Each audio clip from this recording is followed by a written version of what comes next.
Halo teman-teman Paylovers, Mimin akan upload 2 video setiap hari, tapi dengan durasi 10 menit per video ya, supaya menghindari copyright. Dan Mimin akan upload jam 3 pagi di video pertama, terus di video kedua jam 3.10 pagi. Jangan sampai kalian lompatin ya episodenya. Nah, ini Mimin cantumin gimana teman-teman supaya bisa ngelihat videonya berurutan. Jadi teman-teman pergi ke berandanya dulu. Nah, di situ kan ada beranda video, short, live, dan playlist. Teman-teman klik yang di bagian video. Jadi di sana itu videonya bakalan berurutan. Nah, teman-teman jadi mudah nontonnya di tiap episodenya dan nggak lompat-lompat. Oke, Mimin cuman bilang itu aja supaya teman-teman nggak bingung kalau nonton videonya ya. Oke, terima kasih. cezasını bizzat vereceğimi de. Hurrem pun terkejut mendengar ucapan Bayezid. Ia berkata, "Bayezid, apa yang telah kamu lakukan? Jika raja sampai mendengar hal ini, maka kalian berdua akan dalam bencana. Gazabı bütün alemi yakıp yok eder. Bukankah kamu tahu kalau kemarahan raja bisa menghancurkan segalanya?" Bayezid lalu menjawab, "Aku datang kemari dan sudah mempertaruhkan segalanya, Ibu. Segalanya." Her şeyi. Hurrem pun nampak tidak tenang. Sultan bu meselenin peşini bırakmaz. Di ruangannya, Nurbanu berkata kalau Hurrem Sultan tidak akan membiarkan hal ini. Aku harap kemarahannya tidak sampai kepadaku. İnşallah ipin ucu bana dayan. Çıkın dışarı. Nurbanu sen. Bana yalan mı söyledin? Tidak berapa lama, Selim datang dan berbicara dengan marah kepada Nurbanu. "Apa yang telah kamu lakukan? Kamu telah berbohong kepadaku." Nurbanu masih berpura-pura tidak mengerti. Selim kemudian menjelaskan, kalau mata-mata mereka yang di Kütahya telah meracuni Bayezid. Kamulah yang telah melakukannya kan? Aku telah menghentikanmu untuk tidak melakukannya, tapi kamu tetap melakukannya. Kamu terang-terangan berbohong kepadaku. Kamu menatap mataku dan berbohong. Gözümün içine baka baka yalan söyledin. Selim ben...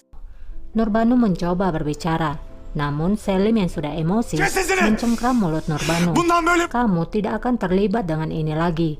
Jika kamu mengucapkan satu kata, aku sendiri yang akan membunuhmu. Gitmeye kalkarsan senin canını kendi ellerimle alırım bilmiş ol. Nurbanu pun hanya bisa diam ketakutan. Gel! Tidak lama Gajanfer lalu masuk. Ia menyampaikan kalau Hurrem Sultan telah memanggilnya. Selim pun memandang Nurbanu sebelum ia akan pergi.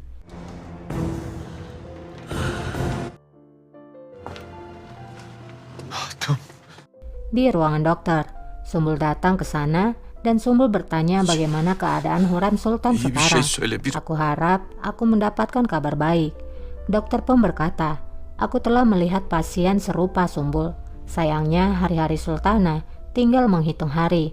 Kita tidak bisa menyembunyikannya lagi. Dia harus mengetahui kebenarannya." Namun Sumbul melarang dokter mengatakan yang sebenarnya. Ia berkata, kalau Hurrem Sultan telah memiliki banyak masalah. Jika berita ini sampai tersebar, pasti akan terjadi kericuhan. Kita harus menunggu, kemudian kita akan memikirkan caranya. Bir bekleyelim sonra bir hal çaresine bakarız inşallah. Dokter pun setuju dengan saran dari Sumbul. Söyledikleri doğru.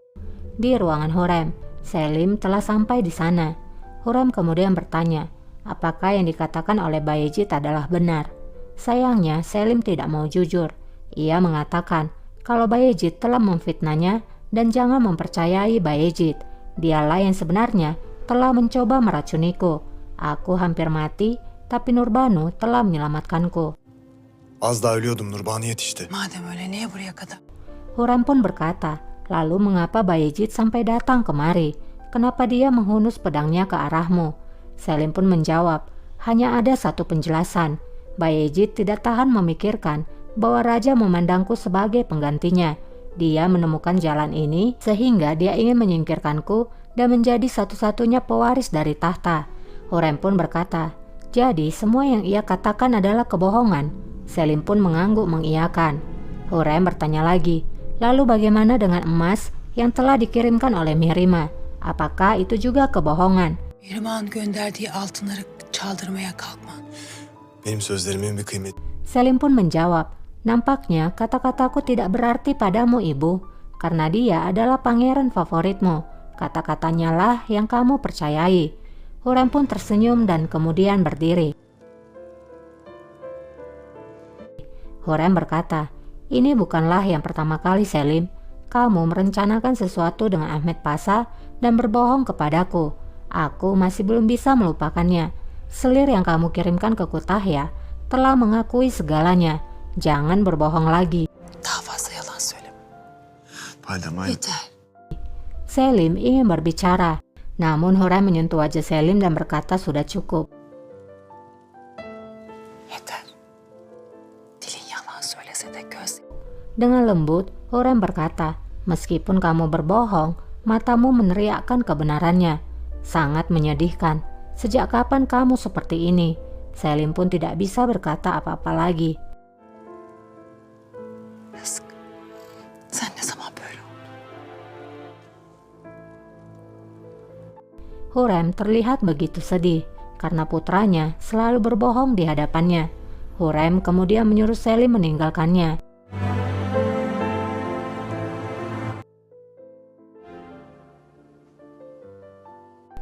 Di Istanbul, Pedro kini sudah ada di hadapan Mihrimah. Pedro berkata, aku tidak mengerti Sultana, mengapa luka ini masih terus kembali? Bukankah kamu menggunakan obat itu? Mihrimah pun mengangguk mengiyakan. Pelayan lalu berkata, nampaknya salep ini tidak berfungsi padamu. Pedro pun berkata, masih ada treatment lainnya. Mihrimah pun menjadi penasaran dan bertanya. Pedro pun menjawab, kita bisa menggunakan lintah, karena lintah akan menghisap nanah dan darah, atau kita juga bisa mengolesi lumpur. Mihrimah pun menjawab, lintah atau lumpur aku tidak mau menggunakannya. Pedro berkata lagi, masih ada cara lainnya, tapi aku tidak tahu apakah kamu akan setuju. Razı gelir misiniz bilmem. Siz söyleyin evvela. Mihrimah pun berkata, katakan saja dahulu, lalu aku akan mengatakan setuju atau tidak. Git öğreniriz. Kira-kira apa ya guys? Kita ikuti aja alurnya ya.